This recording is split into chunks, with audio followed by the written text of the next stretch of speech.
Clarita here, and I've got a new sponsor, DistroKid. If you want to release your music into the world, DistroKid's the easiest way to get your music into all the major streaming platforms, unlimited uploads, and keep 100% of your royalties. And because you're a Design Freaks listener, you get 30% off. Go to distrokid.com/VIP/designfreaks. DistroKid. This episode is sponsored by iZotope. Their audio software like RX helps to clean up my recordings, and they have a ton of other products on their site, iZotope.com/ruinous. Right now, Ruinous Media and Fretboard Journal listeners save 10% at checkout on any iZotope plugin or bundle using the code FRET10. So if you have a podcast or produce music, go to iZotope.com/ruinous and shop their award-winning audio production products and save 10% off your order with the code FRET10. Make your audio sound better.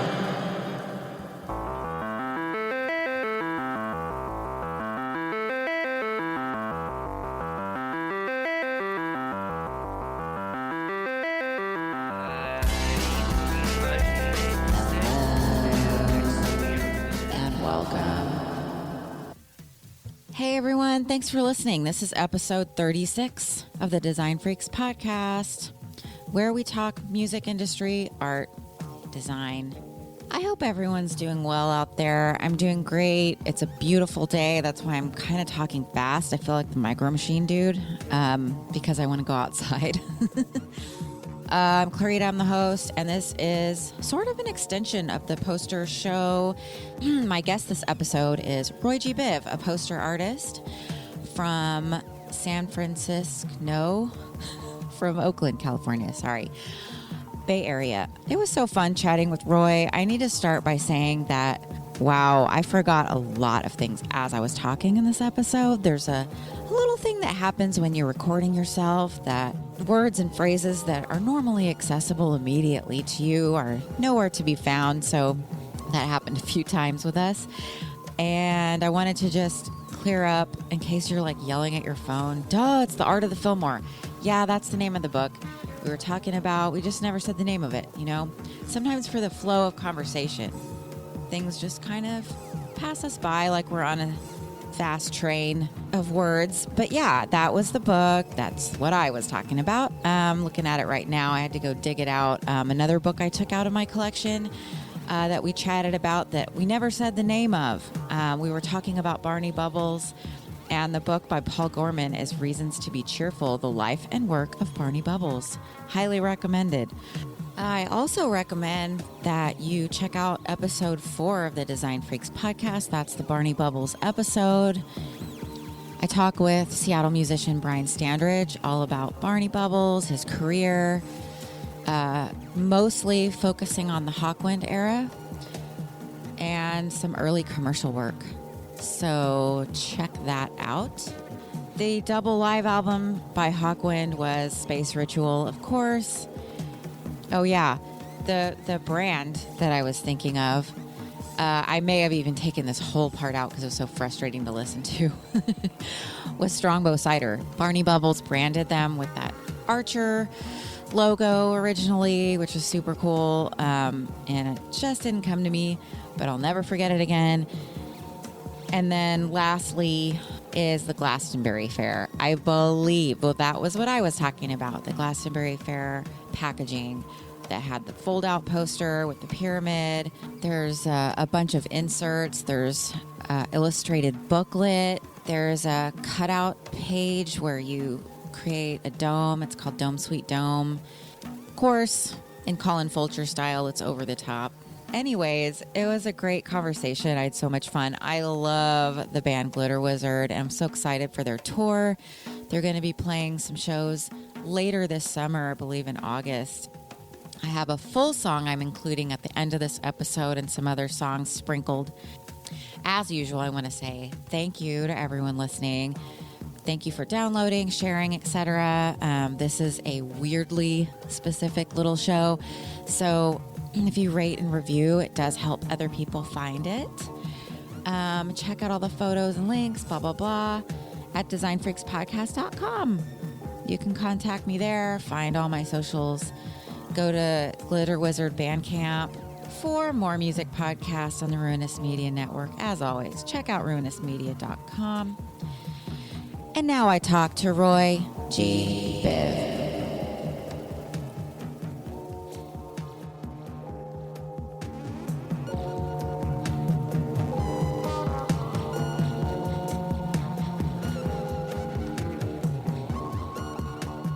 Hello. Hello. Hi, how are you, Roy?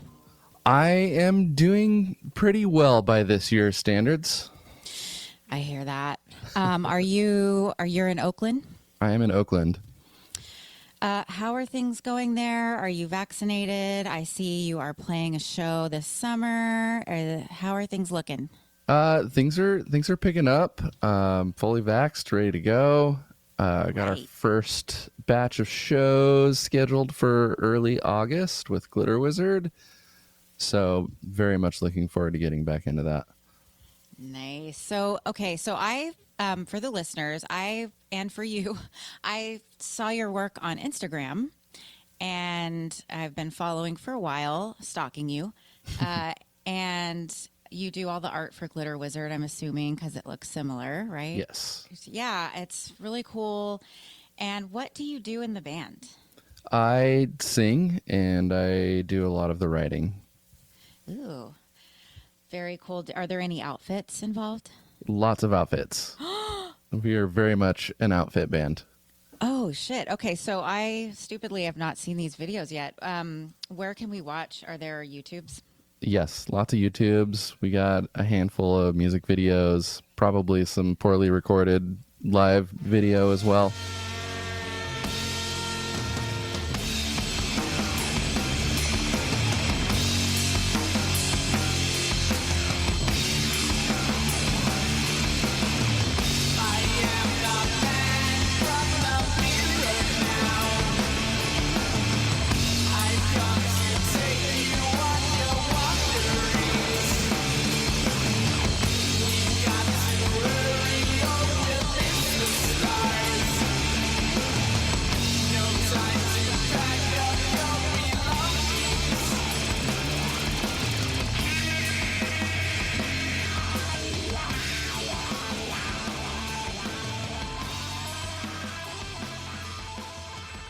I'm guessing you started with drawing and illustration.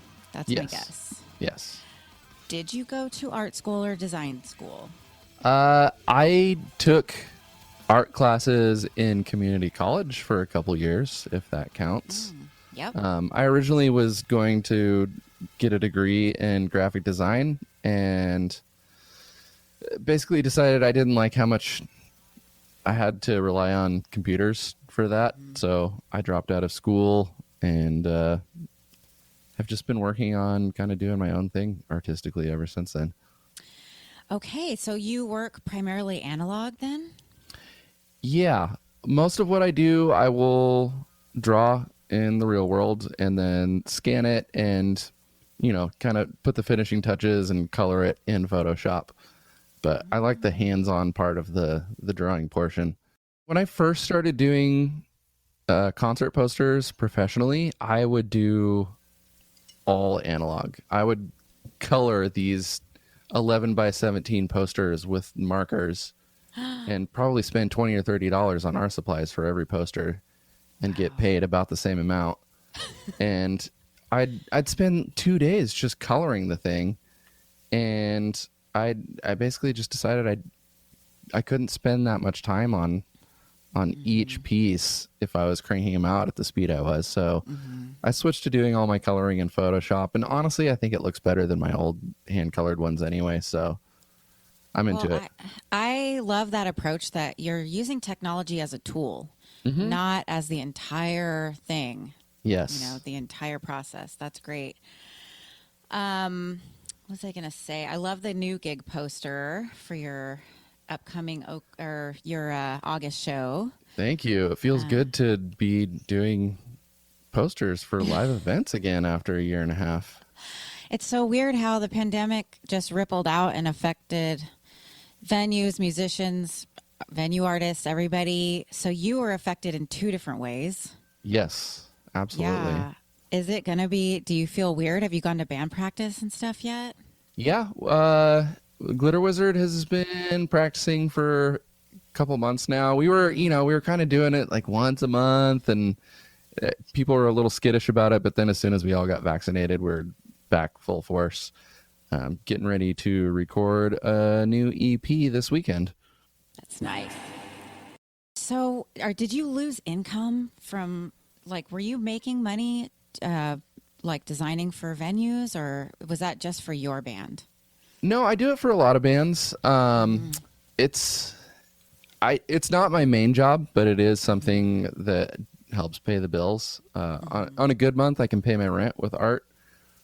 So I definitely have not been making any significant money off of artwork during the pandemic, because most of what I do is for bands who weren't active. But you also are a handyman? I am. Right. I own a handyman business. Whoa. What, that must be so refreshing to not stare at a computer and tiny little details. Yeah, it's a really great job. I have been working for this company for about 4 years, and just took it over a few months ago, and I love it because I'm doing different work every day, so I don't get tired of my job. I have other guys that'll do the big, like, one-piece jobs, but I'll do, a little bit of electrical, a little bit of plumbing, drywall repair, painting, just all kinds of stuff. Okay, I was going to ask, what makes a man handy? It's the being able to do, like, base, or not base level, but like being able to do some of all of it, right? Yeah, exactly. Cool. Have you ever been electrocuted? Not seriously. I've definitely zapped myself a number of times. That makes it sound like it was funny, not serious. But When I was a doesn't it kid- kind of feel good though, a little bit? When I was a kid, we used to play this game because I grew up around farms in the Midwest, and you'd get a line of kids to all hold hands, and the kid at one end would put his empty hand on the ground, and the kid at the other end would grab an electric fence, and it would shoot down the whole line of kids. I saw it straight up knock a kid's hat a foot into the air off of his head. What? Oh my God. And then a slide whistle sound happened? Yeah, pretty much. Okay, so is that just like, is there a diminishing return at the end? Like what? Or is it all the same amount of electricity? I didn't do it enough times to know if there's a difference from being on the front end to the back end. Probably not, though. This sounds like a drawing you need to do. It's almost like a human caterpillar or human centipede, rather, of electricity. A little less gross than that, but yeah. Wow. And so you would not like lose consciousness. Oh, Just no. feel a little tingle or something. Yeah, everybody would kind of do, like, it looked like they were doing the breakdancing move. Oh my God. And then, a couple shouts and a couple giggles, and you move on. Oh my God. You move on refreshed and ready to go. Yeah, makes you feel alive. I bet. I know. I shocked myself not that long ago and was like, damn, that was kind of. Oh, it's because I live in the city and I have a flashlight that has a stun gun on the end. Oh. So it doubles. And sometimes I push the wrong button. Well, it was in my pocket. I have these deep pockets and I reached in and pushed the button. And I was like, actually, it felt kind of good. So it's not a good weapon. So I don't carry it anymore at night. But Yeah. I'll just end up like arousing someone on accident. But okay, so is that what you do in the country? You do stuff like that, cow tipping? Yeah, I've never actually tipped a cow. We did attempt to go cow tipping once in high school. We were camping and there was a cow pasture nearby, and we were all set to do it. And then the sun set, and we went back to the cows that we had selected, and the herd had disappeared. So We But never you had our know what's chance. always left behind? That's true. Those fresh mushrooms. I'm sure that I don't know if we'd be able to find them in the dark though.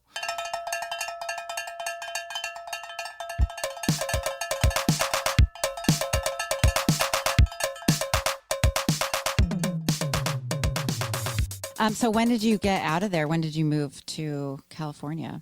I have been in California my entire adult life. So I've lived in this state longer than I haven't at this point. Okay, so you moved to Oakland. You kind of hook up with other weirdos. You're playing music. You're doing art. How did you get connected to, like, eventually creating posters for, like, Power Trip? Well, I'm obsessed with Power Trip. But, like, Blue Cheer, Jonathan Richmond. How did that happen? Blue Cheer, believe it or not, was my first paid art piece. Shut up. Yeah.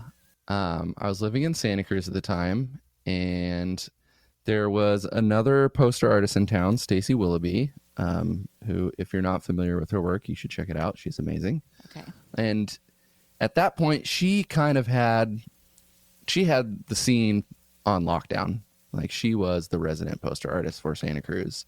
Mm-hmm. And I really wanted to get in on it, but there weren't a lot of opportunities except for this one venue who they were kind of new and they were putting on really cool shows like Blue Cheer.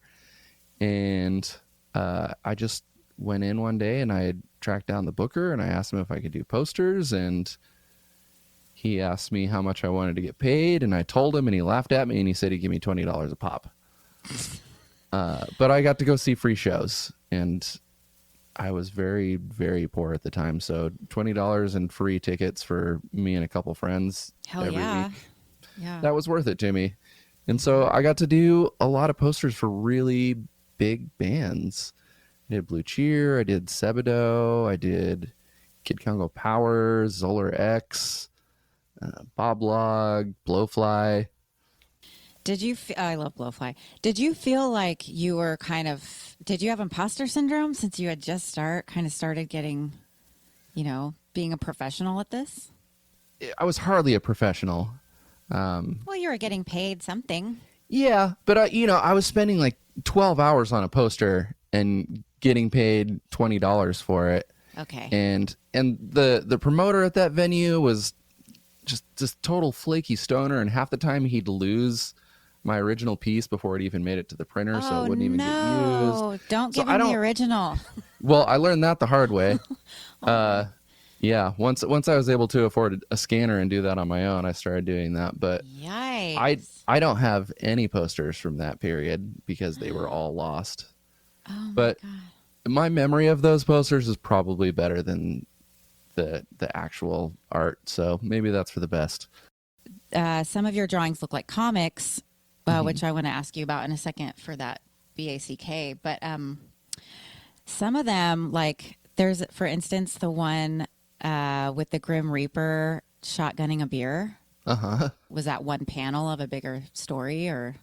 Well, there's two panels to that one, but it was it was one of those Instagram drawing prompt things. Oh, okay.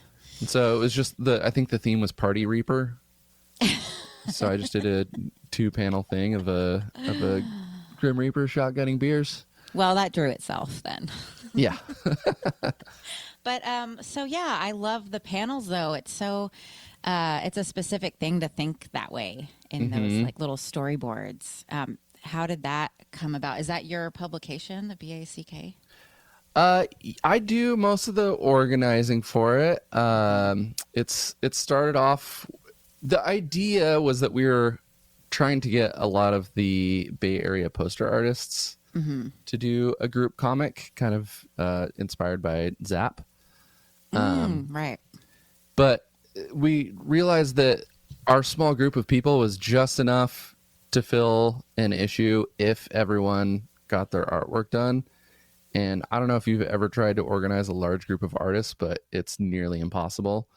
So right now we have a list of about 40 artists who are at least interested in being contributors, but we end up with about I don't know, maybe a dozen per issue that actually get artwork done for the deadline. But yeah, we're putting together our third issue right now, and we've got people all across the United States, as far away as Australia, and Oh, I think we've got a couple of European artists involved as well. very cool. Yeah. And then when does that next one come out? I'm sorry. Uh, who knows? Okay. Sorry.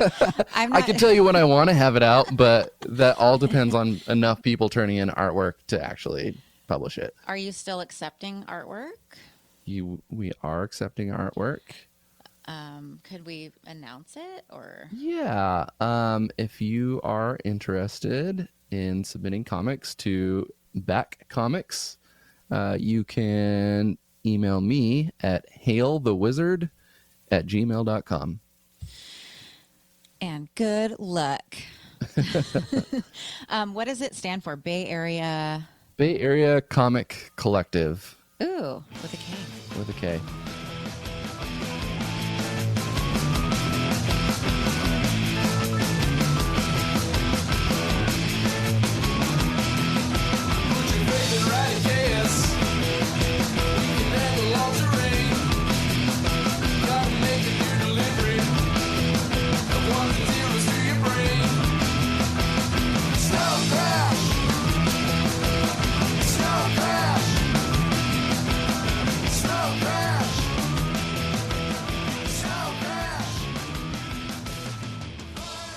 And then your name is red, orange, yellow.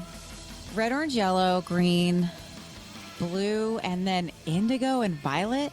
Yeah. I wrote down here, what's up with indigo and violet? That used to make me so mad when I was a kid. I'd be like, why don't they just say blue and purple? Well, purple is the name is owned by the Crayola company. What? Yeah, they invented that word. Okay. Has anyone told Prince? No. Are you kidding me? I don't think they ever enforce it, but yeah, that's like Kleenex. Everybody uses it, but it's a brand name. Wait a minute. They don't own the color, but they own that particular word for the color. So the name, I'm sure everybody asks you about the name. Obviously, you deal with color. Is that why? In my brief tenure in art classes in community college, I was attempting to be a painter for a little while. I wasn't very good at it. On one of the paintings I had done, I had just painted ROY G BIV on it for some reason, just to be weird, I guess. And my art teacher pointed out that it kind of looked like a signature, and that would be a cool nom de plume. And I've used it ever since.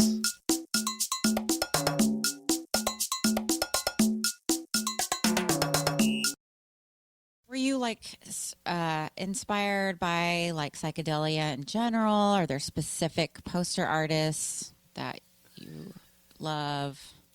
I mean, I really love all that 60s stuff. I've been a fan for a really long time, and very shortly after I started doing my own posters, an acquaintance of mine, not even someone I knew really well, gave me a copy of the big rock art book with the purple cover. Yeah. He's just like, I think you need this. I think you'll get more use out of it than I have. And that's been my Bible ever since. I've just pored over every poster in that book and studied it. And I actually, I went to an event a few years ago that was organized by Moon Alice, and got to meet a lot of the old school Detroit artists. What? Which was very cool. What kind of an event was it? Well, there's a gallery / print studio in San Francisco, and they were doing a showing of a lot of the old Grandy Ballroom posters.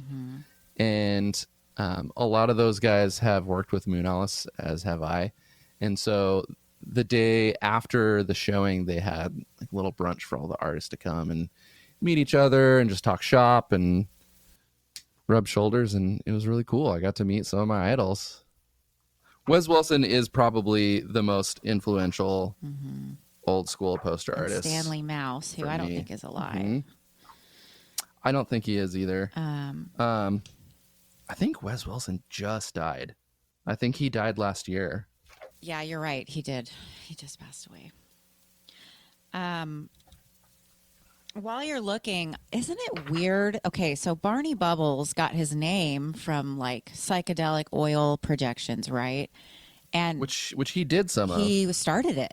He was like the Yeah. first one to do that in San Francisco when he moved from London or whatever. But none of his art looks like that traditional. He looked like early new wave back then. Well, that was like the second phase of his career. He was the Hawkwind artist for a long time. Right, and but that was way more traditionally psychedelic. it was psychedelic, but in an angular way. It wasn't like totally. very fluid looking. For me, like I'm thinking of X in Search of Space and the other one, not so much. The one with Stacia on the cover. Yeah, the double live album. I don't own it on vinyl. I'm not a millionaire. People think like I have every record I talk about. Like I don't. I wish. I have more Hawkwind albums than any other musical artist. Do you have the whole package for the what's the other live one with the pyramid and everything? Oh, for the what was that festival? Yes, it was a festival. I always forget the name. Yeah, I just watched a documentary about the very first one. That it was really interesting, but it made me realize that I probably would not have liked being there at the time. Most of those people seem really insufferable. Just trying so hard to be like so out there and so loose and just being obnoxious. Like drum circles constantly the entire weekend. Being in a drum circle is fun. Is it? But it's awful to anyone who's outside of the circle. I've never been on the inside. I'm a drummer, so Oh, you are? yeah. That was my first instrument. There's only one thing in the world that gives me satisfaction. I just got a brand new ride. I call my wizard wagon. You can bring your friends along. It's built for any attraction. Take my girlfriend in the back to get some boring action. My wagon. Take you for a ride in my wizard wagon. We gotta get high in my wizard wagon. Get your ass inside my wizard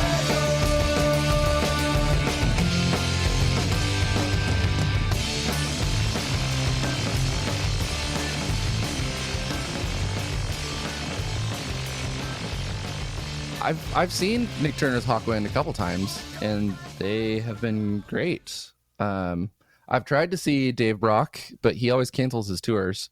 I think he's canceled enough tours at this point that he would have a hard time booking God. another tour in the States. I think he's burned his bridges. Yeah, and if you've read, I don't know if you've heard my episode I did on Barney Bubbles, but it was kind of based on that book by Carol Clark called The Saga of Hawkwind. Have you read that? I have. Yeah, and it made me kind of not like him because it sounded like it really bummed out Barney Bubbles, the way he got rejected. He seemed like he was really, like, maybe started off with good intentions, but then was just really about the business end. Yeah. Which is unfortunate, but you know what? The guy wrote a lot of really, really great music, so Yeah. I'm willing to look the other way. Absolutely. Like, you can't mess with those records. I mean, it's genius, but also he hated Lemmy. I mean, that was like total anti-Lemmy book. I think he was really jealous of Lemmy because Lemmy sounded like sang it. on Silver Machine, which was their only really big hit. I love Silver Machine. It's great.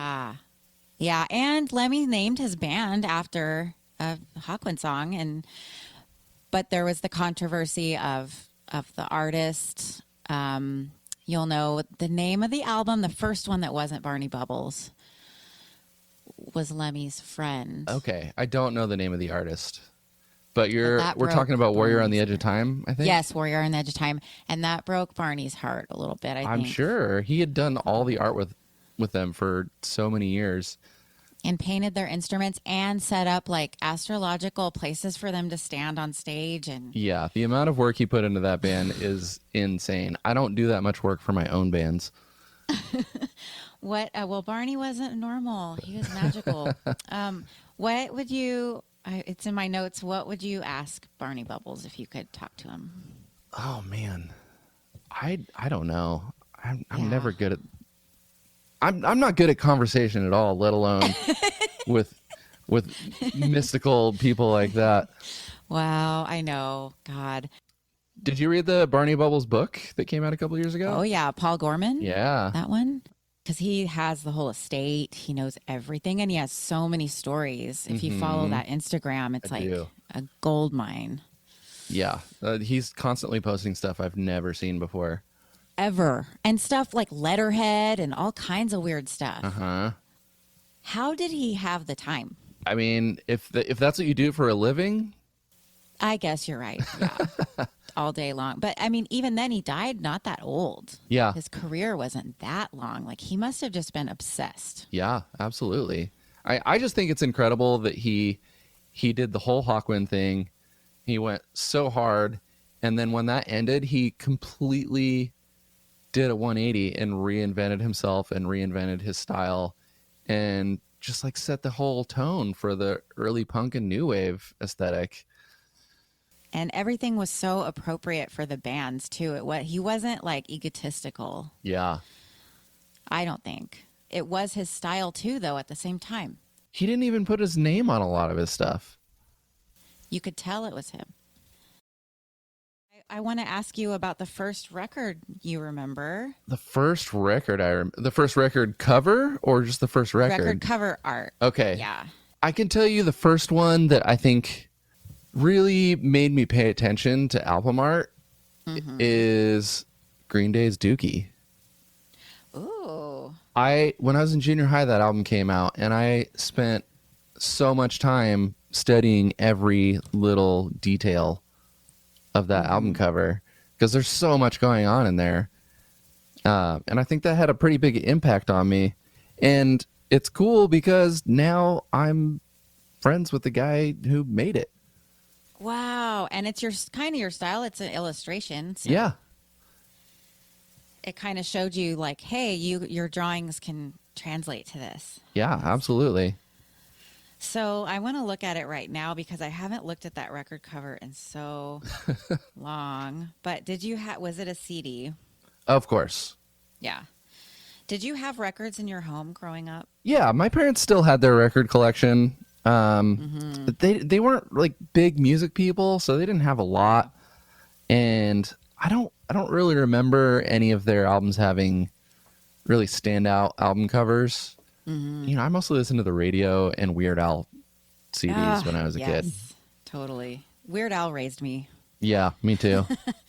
Well, I am looking kind of at a low res version, but I can see what's going on. I kind of want to look at all the detail though. There's There is so much going on there. There's a monkey with money. Poop. It's poop. poop. God, Yeah. I do need to look at a higher res version, but It's just a bunch of cartoon characters playing in poop. What's not to love when you're a 13-year-old boy? so did you have Mad Magazine? Did you love Oh that? yeah. Oh yeah. Grew up on Mad Magazine. Watched a lot of Looney Tunes and Ren and Stimpy. I'm still a big cartoon guy. I watch cartoons all the time. That's definitely a major influence on my artwork. Are there new ones that are cool that you like? Yeah. I mean, Adventure Time is great. And the same guy did a Netflix series that came out last year called Midnight Gospel. That's incredible. Oh, totally. Yeah. Yeah, I know. That's the one that Duncan Trussell is on? Uh-huh. Yeah, he Yeah, like that's took genius. Duncan Trussell interviews and then animated them, but the animation is a completely different story than the dialogue. So they're Yeah. having like deep philosophical conversations about like what does life mean and like where do you go when you die. and the characters having these conversations are going on like hyper violent psychedelic journeys through space. And like going to war. Yeah. and stuff. Yeah, it's incredible. It's next level. Oh my gosh, it's so great. Yeah, highly recommend, listeners. And it's on Netflix, right? It is on Netflix. Okay. Do you have an unpopular opinion? Either good or bad. I don't know if this is unpopular, but something that drives me nuts, which we almost touched on earlier, is people who were doing 60s psychedelic art in Photoshop. It drives me absolutely nuts. Like, you don't do psychedelic font work on the computer. That's sacrilegious to me. And so many of the people that are getting like the big paying gigs, like the people who are designing t-shirts and posters for all these like legacy bands that are still touring, those people aren't doing it right.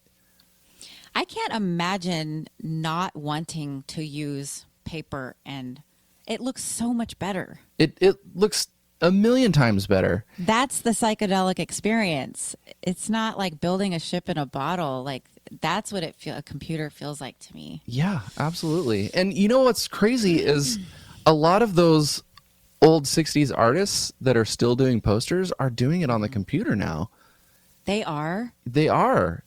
Oh. And their work is just it doesn't even compare to what they used to do.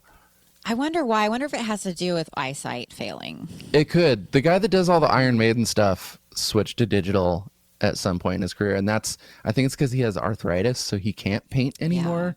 Yeah. So that's a reasonable excuse, but I don't think all of these artists could claim that that's their. I think it's just laziness.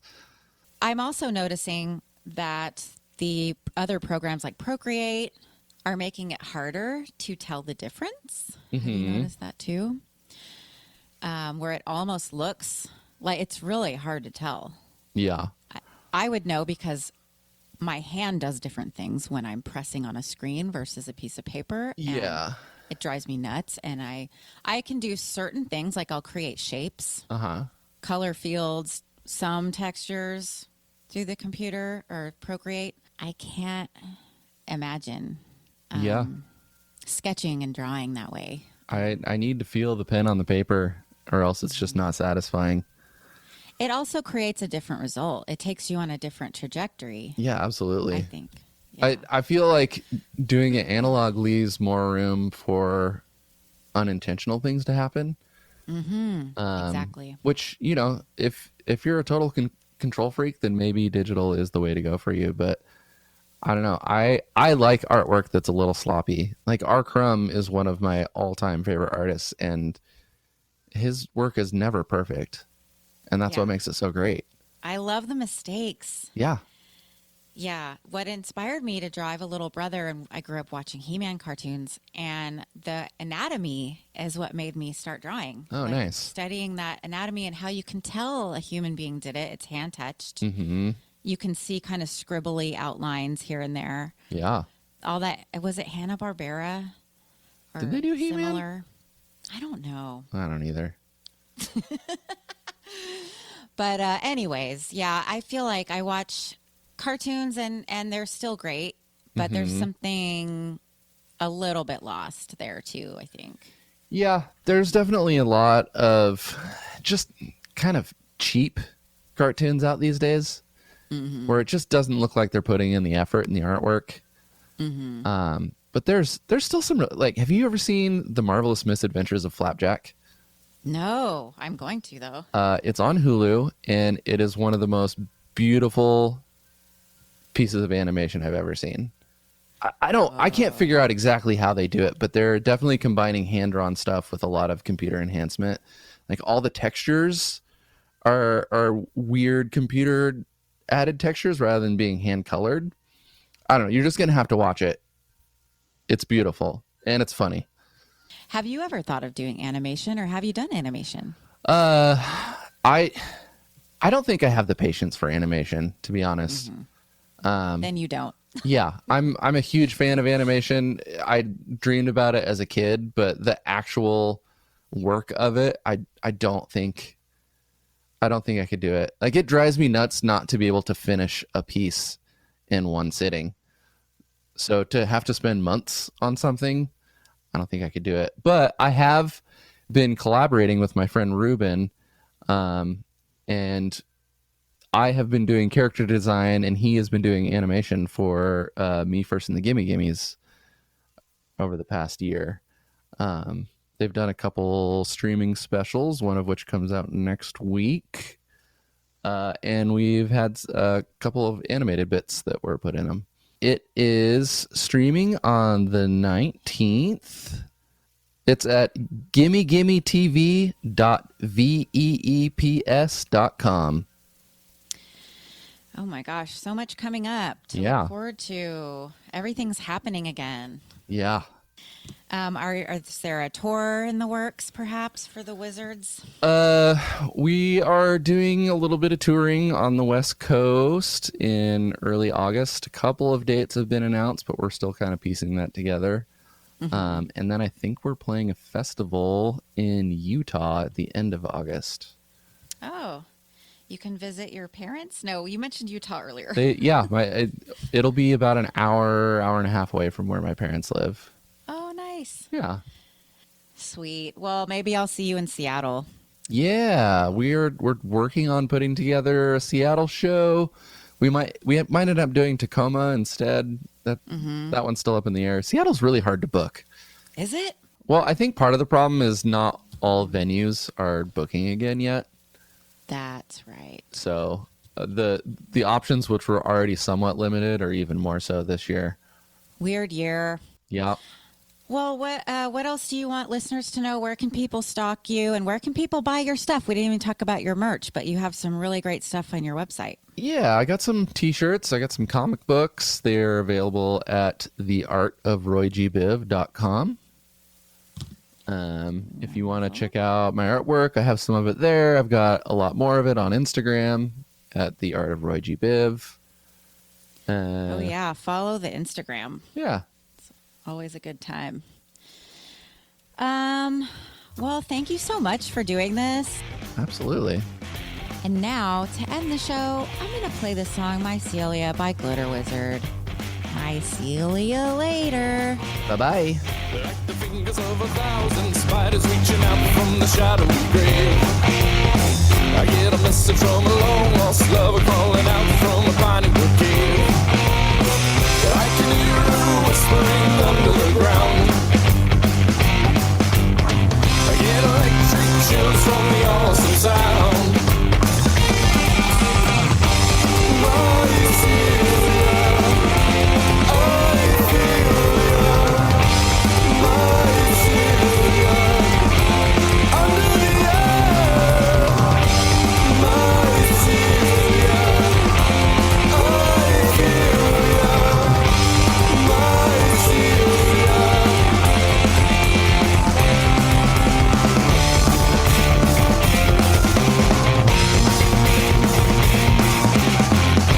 Secrets of an ancient nature that are lost from the annals of man. Ended mysteries and a hidden history that are older than we understand. I can hear her whispering under the ground. I get electric chills from the awesome sound.